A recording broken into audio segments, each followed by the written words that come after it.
Әлемдегі газ және мұнай дағдарысы одан әрі ушықты, өйткені Израиль Иранның ең ірі газ өндіретін кен орнына соққы жасады.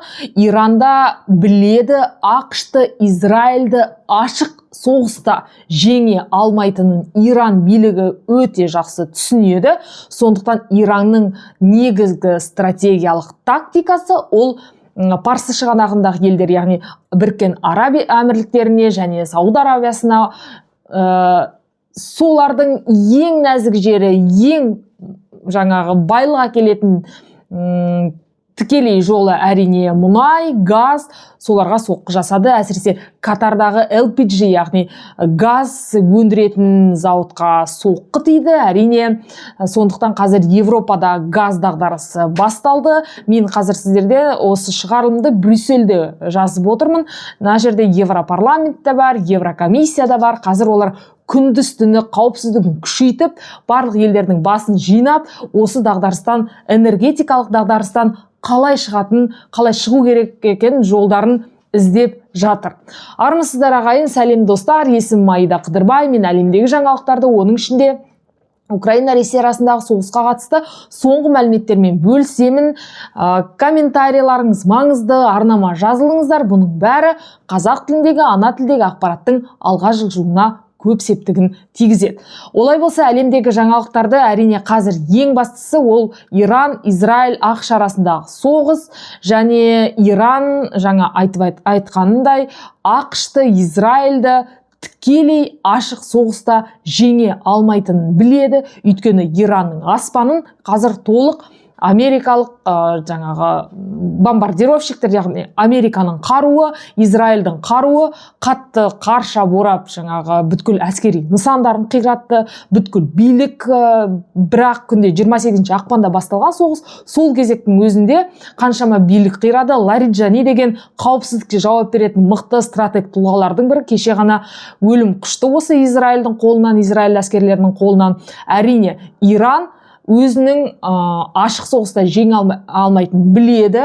Сондықтан да Парсы шығанағындағы елдер, Біріккен Араб Әмірліктері, Сауд Арабиясы, соның бәріне тікелей өзінің ұшақтарын, баллистикасын жіберіп, сол жақтағы мұнай, газ, кен орындарына соққы жасап жатыр. Әрине, бұл жағдайда мұнай қазір өте құбылып тұр, бағасы бірден аспанға кетті.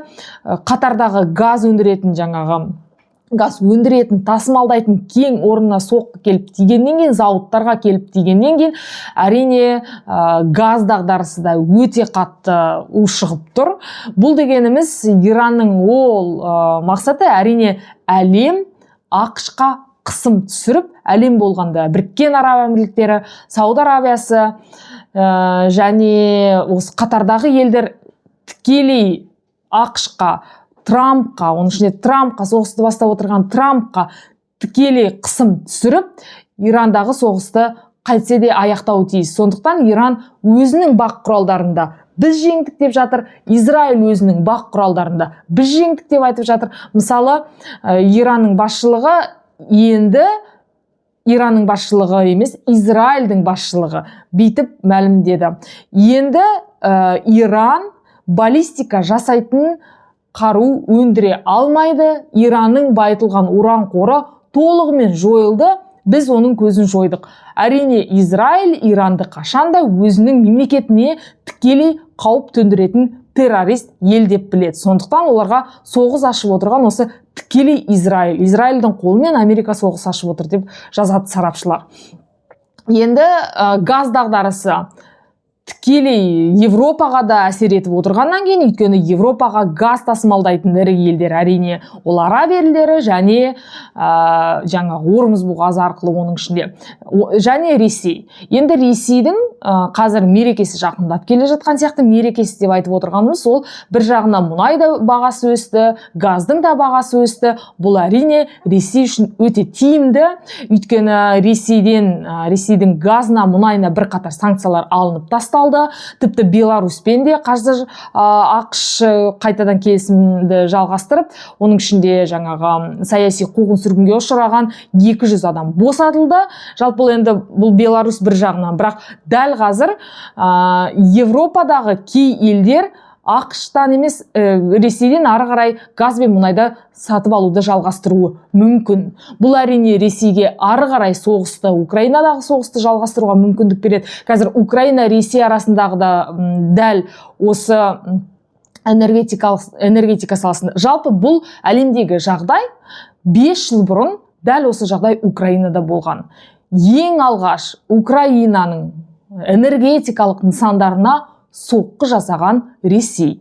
Мысалы, объектілеріне, терминалдарына, кейін Украина қарымта жауап ретінде әрине Ресейдің стратегиялық маңызды деген ұшақтарына, әуежайларына соққы жасап, сол арқылы жаңағы халыққа барынша тиімсіз жағдайды көрсету үшін осылай қарымта жауап берді. Әрине Ресей мен Иран өте дос, сондықтан Ресей мысалы барлау бойынша маңызды ақпаратпен бөліскен кезде әрине бәлкім осы өзінің стратегиясын ұсынуы мүмкін еді Иранға. Бәлкім ұсынған да шығар. Өйткені Иран өзінің қару бойынша ақштан да Израильден де мықты емес, өйткені бәрібір де ақш тікелей Иранның үстінен бомбалап отырғаннан кейін Иранның аспаны қорғалмаған. Бірақ Иран басқа елдерді атқылау арқылы, өзінің көршісін атқылау арқылы, Ормұз бұғазын миналап тастау арқылы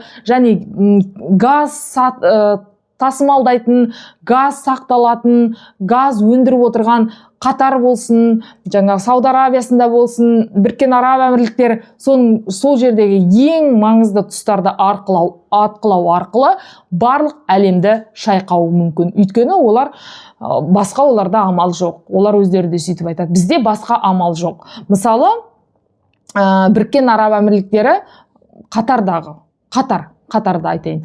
Олар Путинға 400 миллион доллар тұратын алтын ұшақты сыйлады. Енді алтын болғанда алтынмен өрнектелген.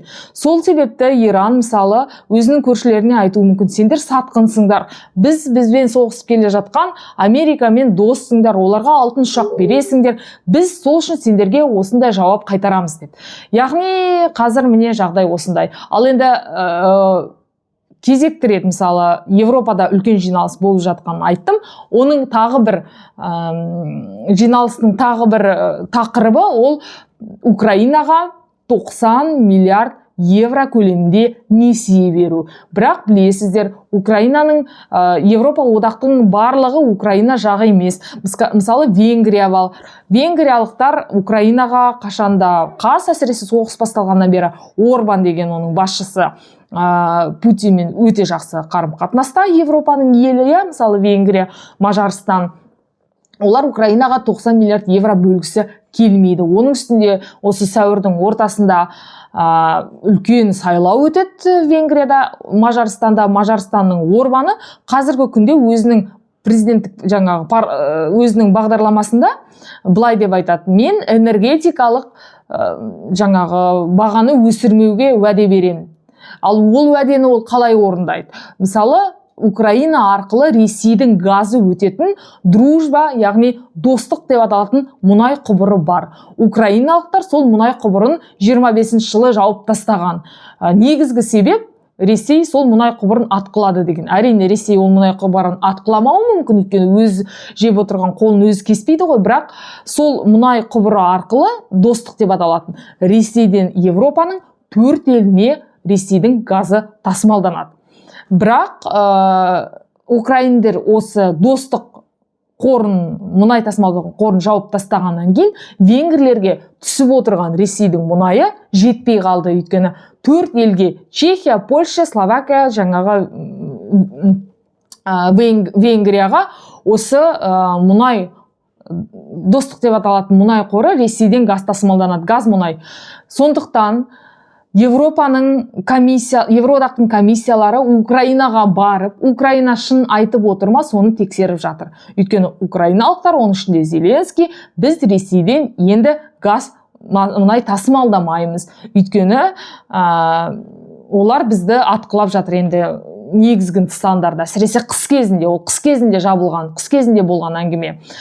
Сондықтан енді қазір осы бойынша Европалық одақ Украинаға, Украинаның қауіпсіздігіне, Украинаның ары қарай қорғануына 90 миллиард евро көлемінде қаржы төлей алмай отыр. Бүгін 2 сағат бойы венгрлерді, Мажарстанның, оның ішінде Словакия мен 2 елді көндіруге тырысты, бірақ олар достық қорын Украина, достық дружба деп аталатын трубаны ашпайынша, біз Украинаға 90 миллиард евро көлемінде несие беруді құптамаймыз деді. Евроодақтың, Еврокомиссияның, Европарламенттің ең негізгі мықты бір тұсы әрине бірде-бір елге көмектесу үшін, өйткені Украина Евроодақ емес. Бірақ шекарасымен бірдей тұр. Польшаның шекарасымен де, былай жағынан Румыниямен де шекараласады, Молдовамен де шекараласады, венгрлермен көрші. Сондықтан бір ел қарсы болса, бұл несиені Европарламент шешіп бере алмайды. Сондықтан Зеленский бір жағынан Ресейді қысыңдар, сол кезде біз бұл трубаны ашамыз деп тұр. Ал егерде Ресейге ары қарай Ресейдің газын сатып ала беретін болсаңдар, ол соғысқа ары қарай соғысты жалғастыра береді, өйткені ақшасы болады деп тұр. Иранның да тактикасы сондай. Сендер Трампты, ақшты қыспасаңдар, Трампқа Қатар сияқты алтын ұшақ сыйлай берсеңдер, біз ақштың базаларын ғана емес, сол сатқын елдер, енді сатқын елдер деп отырғаны ол өзінің көршілері, ақш пен батыспен қарым-қатынас орнатып отырған. Біз ары қарайда солардың жаңағы мұнайын, мұнай танкерлерін, мұнай тасымалдаушы жолдарды, Армуз бұғазын айтып отырмын, солардың бәрін атқылай береміз деген сөз. Ал ол үшін Иранға үлкен ақштағы сақты мықты қарудың керегі жоқ. Тек қана бір кішкентай маса сияқты ызыңдаған дрон, енді маса сияқты деп әсірелеп айтып отырмын, бірақ ақшасы мысалы 1 миллиард доллармен үлкен зымыран ұшақтар емес, дронның да оған шамасы жетеді. Мысалы мұнай, үлкен мұнай танкерлері, олар мысалы қорғалмаған ғой. Қорғалмаған, олар ашық тұр. Сондықтан өрт жасап жіберуді әрине дронның қолынан келеді. Қазір Біріккен Араб Әмірліктерінде мысалы дәл осы жағдай Украинада да болған 5 жыл бұрын. Үлкен көлемде ақша шешіп ала алмайсың банктен. Өйткені жаңағы ақша қоры қалу керек. Қанша мысалы Біріккен Араб Әмірліктерінде қанша қиындық болып жатса да, Иранның дрондары күніне ұшып келіп жатса да, баллистикасымен қоса. Әрине, Украинада да сондай болған. Зеленскийдің алғаш шығарған жарлығы, ол Киевтегі жаңа банктерден үлкен қаржы көлемінде ақшаны алып кетуге болмайды. Және енді қазір Біріккен Араб Әмірліктерінде де солай. Жалпы тағы атап өтетін Иран, осы Израиль Иранның Каспийдегі мұнай қорларын деп айтпайық, мұнай нысандарын атқылауды. Бұл өте енді бізге тағы қауіпті жағдай, өйткені бір жағында біз тұрмыз Қазақстан, сондықтан бұл жағдайды біз әрі қарай бақылайтын боламыз. Сіздердің тараптарыңыздан комментарий күтем, арнама жазылуды күтем, өйткені біз өзіміздің тілімізде, ана тілімізде барынша сараптама жасап, ешқайда да бүйрегімізді бұрмай барынша ақпарат таратуға тырысуымыз керек. Олай болса, келесі кездескенше.